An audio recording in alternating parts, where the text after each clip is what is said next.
Assalamualaikum warahmatullahi wabarakatuh. Halo semuanya, perkenalkan nama saya Ferry Ferdiansyah dengan NIM 243301111082 dari kelas Agroteknologi C, Fakultas Pertanian Universitas Primah Indonesia. Di video ini, kita akan membahas bagaimana proses operasional kelapa sawit dari hulu hingga hilir, mulai dari panen hingga menjadi minyak goreng, serta bagaimana prinsip FURAP diterapkan dalam proses produksi di lapangan. Kelapa sawit merupakan salah satu komoditas perkebunan terbesar di Indonesia dan memiliki peran penting dalam perekonomian nasional. Minyak sawit digunakan dalam berbagai kebutuhan seperti minyak goreng, margarin, kosmetik, sabun, hingga bahan bakar biodiesel. Karena permintaan yang tinggi, proses produksi kelapa sawit harus dilakukan secara efektif, efisien, dan berkelanjutan agar mampu menghasilkan produk berkualitas tinggi. Proses produksi kelapa sawit dimulai dari tahap budidaya dan perawatan tanaman. Bibit kelapa sawit ditanam di lahan perkebunan dengan jarak tanam tertentu agar pertumbuhan optimal. Tanaman sawit mulai menghasilkan buah pada usia sekitar 3 hingga 4 tahun. Selama masa pertumbuhan dilakukan beberapa perawatan seperti pemupukan, pengendalian hama, pemangkasan pelepah, dan perawatan drainase. Pada tahap ini, prinsip berkelanjutan mulai diterapkan, karena pengelolaan kebun yang baik dapat menjaga produktivitas lahan dalam jangka yang panjang. Selain itu, penggunaan pupuk dan pengendalian hama harus dilakukan secara tepat agar tidak merusak lingkungan. Setelah buah matang, proses berikutnya adalah panen tandan buah segar atau TBS. Panen dilakukan menggunakan alat seperti dodos dan egrek. Buah yang dipanen harus memiliki tingkat kematangan yang tepat karena akan memengaruhi kualitas minyak yang dihasilkan. Dalam prinsip FURAP, tahap ini berkaitan dengan fas atau kecepatan proses panen dan distribusi. TBS harus segera dikirim ke pabrik maksimal 24 jam setelah dipanen. Jika terlalu lama, kadar asam lemak bebas meningkat dan kualitas minyak menurun. Untuk mempercepat proses distribusi, perusahaan biasanya menggunakan truk pengangkut, lori, atau kereta pengangkut khusus.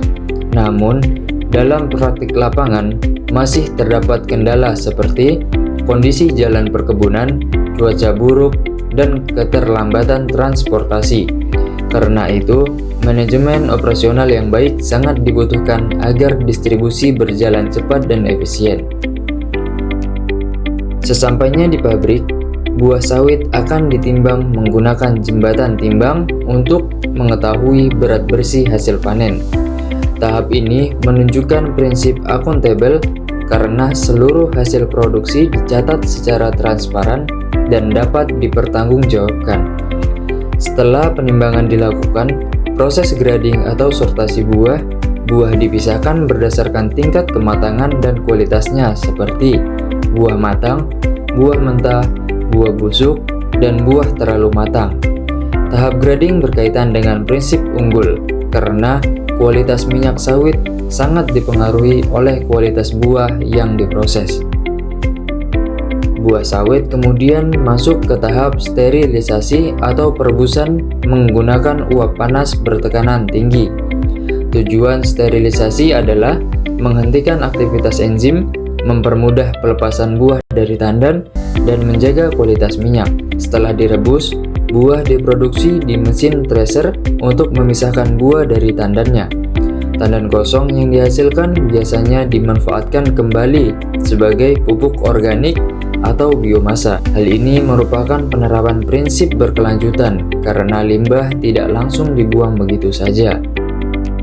Buah sawit yang sudah terpisah kemudian masuk ke mesin digester untuk dilumatkan.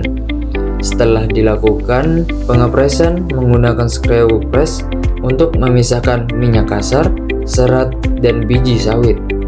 Pada tahap ini, kualitas mesin dan pengawasan operasional sangat menentukan hasil produksi. Prinsip unggul diterapkan melalui penggunaan mesin produksi, pengendalian kualitas, dan efisiensi proses pengelolaan. Semakin baik proses pengepresan, semakin tinggi minyak yang dihasilkan. Minyak kasar hasil pengepresan masih bercampur dengan air dan kotoran. Karena itu, dilakukan proses klarifikasi dan pemurnian. Tahapan ini meliputi penyaringan, pengendapan, purifer, dan vakum dry. Hasil akhirnya adalah CPO lebih bersih dan siap dipasarkan atau diproses lebih lanjut. Dalam tahap ini, prinsip responsif sangat dibutuhkan, terutama jika terjadi gangguan mesin atau penurunan kualitas produksi. Perusahaan harus mampu menangani masalah secara cepat agar proses produksi tepat berjalan dengan baik.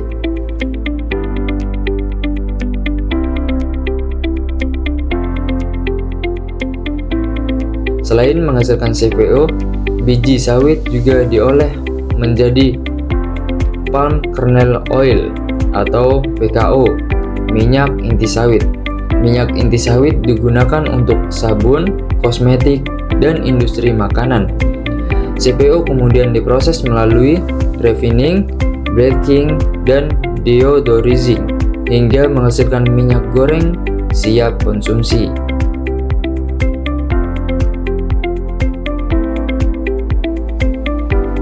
Berdasarkan proses operasional produksi kelapa sawit, penerapan prinsip FURAP dapat dianalisis sebagai berikut. Yang pertama, fast. Kecepatan distribusi TBS ke pabrik sangat penting untuk menjaga kualitas minyak. Semakin cepat diproses, semakin baik hasil produksinya. Yang kedua, unggul. Kualitas minyak dijaga melalui grading, sterilisasi, pemurnian, dan pengawasan mutu produksi.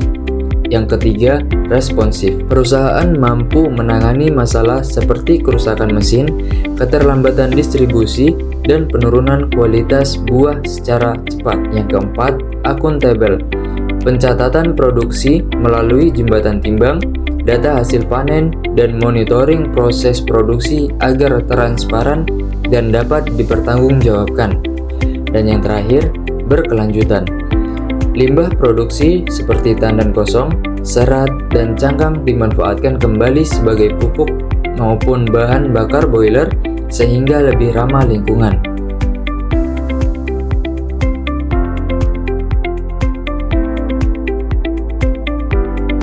Dalam praktik di lapangan, proses operasional produksi kelapa sawit tentu tidak selalu berjalan dengan lancar. Terdapat berbagai tantangan yang dapat mempengaruhi efisiensi maupun kualitas produksi. Salah satu tantangan utama adalah keterlambatan distribusi tandan buah segar dari kebun menuju pabrik. Kondisi jalan yang rusak, cuaca buruk, dan jarak kebun yang jauh sering menyebabkan buah terlambat diproses sehingga kualitas minyak menurun. Selain itu, kerusakan mesin produksi juga menjadi kendala yang cukup serius. Jika mesin sterilizer, digester, atau screws press mengalami gangguan, proses produksi dapat terhambat dan menyebabkan kerugian perusahaan. Tantangan lainnya adalah menjaga kualitas buah sawit. Tidak semua buah yang dipanen memiliki tingkat kematangan yang sama. Oleh karena itu, diperlukan proses grading yang ketat agar kualitas minyak tetap terjaga. Dari sisi lingkungan, industri kelapa sawit juga menghadapi tantangan dalam pengelolaan limbah dan penggunaan lahan. Jika limbah tidak diolah dengan baik, maka dapat menyebabkan pencemaran lingkungan. Untuk mengatasi berbagai tantangan tersebut, perusahaan perlu menerapkan beberapa solusi seperti: pertama, meningkatkan kualitas infrastruktur jalan kebun. Yang kedua, melakukan perawatan mesin secara berkala. Dan yang ketiga, meningkatkan keterampilan tenaga kerja. Yang keempat, menggunakan sistem monitoring produksi. Dan yang kelima, memanfaatkan limbah produksi menjadi energi dan pupuk organik. Dengan adanya solusi tersebut, proses produksi dapat berjalan lebih efektif, efisien, dan berkelanjutan. Keberhasilan operasional produksi kelapa sawit juga sangat dipengaruhi oleh sumber daya manusia dan teknologi yang digunakan. Tenaga kerja memiliki peran penting mulai dari proses panen, grading, operasional mesin, hingga pengawasan kualitas produksi. Oleh karena itu, perusahaan perlu memberikan pelatihan dan meningkatkan keterampilan pekerja agar produktivitas tetap tinggi. Selain sumber daya manusia, penggunaan teknologi modern juga membantu meningkatkan efisiensi operasional. Contohnya seperti penggunaan mesin otomatis, sistem monitoring digital, pencatatan produksi berbasis komputer, dan teknologi pengelolaan limbah. Dengan dukungan teknologi dan tenaga kerja yang kompeten, perusahaan dapat meningkatkan kualitas produksi sekaligus mempercepat proses operasional. Adapun kesimpulan yang kita dapat yaitu operasional produksi kelapa sawit merupakan proses panjang yang melibatkan banyak tahapan mulai dari budidaya hingga pengelolaan minyak jadi. Agar proses berjalan efektif dan efisien, diperlukan penerapan prinsip FURAP yaitu fast, unggul, responsif, akuntabel, dan berkelanjutan. Dengan penerapan prinsip tersebut, industri kelapa sawit dapat menghasilkan produk berkualitas tinggi, sekaligus menjaga keberlanjutan lingkungan dan efisiensi operasional. Sekian video edukasi dari saya. Terima kasih atas perhatiannya. Wassalamualaikum warahmatullahi wabarakatuh.